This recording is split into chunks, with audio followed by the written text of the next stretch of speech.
సురుల చక్రవర్తి లంకాధిపతి ఈ రావణాసురుడు.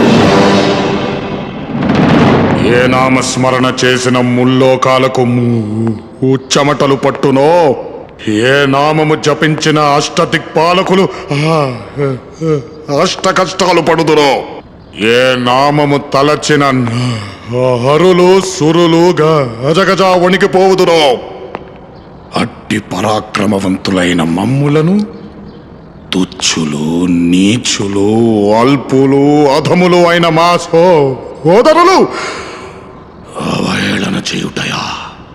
ఇప్పుడే మా కథాదండము చే వీరిసి శిరస్సును 1000 వ్రక్కలు గావించరా.